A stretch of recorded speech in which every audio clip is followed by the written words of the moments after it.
என்னோடய ஃப்யூச்சரில் எனக்கு என்ன டிசிஷன் எடுக்கணும்னு தெரியல. நான் ஒரு ஜாபுக்கு போகணுமா, இல்லைன்னா நானே ஒரு தொழில் தொடங்கணுமா, எனக்கு கரெக்டாக அமையுமா, சக்ஸஸ் ஆகுமா, ஃபெயிலியர் ஆகுமான்னு குழம்பிட்டுருக்கீங்களா? அப்போது உங்களுக்கு தான் இந்த வீடியோ. நம்ம இன்னைக்கு ஏசப்பாவோட வழிகாட்டுதலுக்காக ஜெபிக்க போகிறோம். வாங்க ஜெபிக்கலாம்.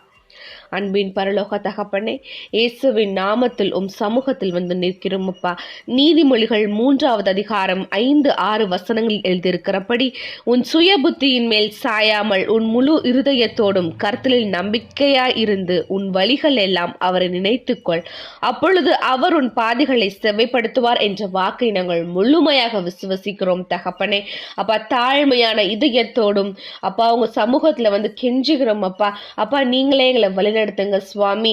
அப்பா, நீர் எங்கள் எதிர்காலத்தில் சரியான முடிவெடுக்க எங்களுக்கு ஞானத்தை கொடுங்க ஆண்டவரே. அப்பா, மனுஷனான எங்களுக்கு ரொம்ப கம்மியான விஷயங்கள் தான் ஆண்டவரே தெரிஞ்சிருக்கோம். ஆனால் நீங்கள் அனைத்தையும் அறிந்தவராய் இருக்கிறீர் தகப்பனே.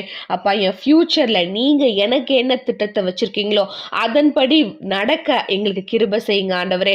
அப்பா, அந்த உலகத்தின் சத்தத்தில் தகப்பனே உங்கள் சத்தத்தை நாங்கள் சரியாக புரிஞ்சுக்கக்கூடிய ஞானத்தை எங்களுக்கு கொடுங்க ஆண்டவரே. அப்பா, எங்களோட ஃப்யூச்சரில் நாங்கள் என்ன முடிவெடுக்கணுமோ எடுக்கக்கூடாதுங்கிறத நீங்க முடிவு செய்யுங்க ஆண்டவரே. அப்பா, நீங்க எனக்கு வச்சிருக்க ஃபியூச்சர் உண்மையிலே ரொம்ப ஒரு நல்ல ஃபியூச்சரா இருக்கும். நான் முழுமையா விசுவசிக்கிறேன் ஆண்டவரே. அப்பா, நீங்களே எங்களை வழிநடத்துங்க ஆண்டவரே. ஏசப்பா, என்னுடைய ஃப்யூச்சரை சமூகத்தில் கொடுக்குறேன். நீங்களே பார்த்து கொள்ளுங்க அப்பா. நீர் எனக்கு கொடுக்க போகிற ஃப்யூச்சர் நேர்த்தியாக இருக்கும்ன்றதை நான் விசுவசிக்கிறேன் ஆண்டவரே. இயேசுவின் நாமத்தில் ஜெபிக்கிறோம் ஜீவனுள்ள நல்ல தகப்பனே, ஆமென்.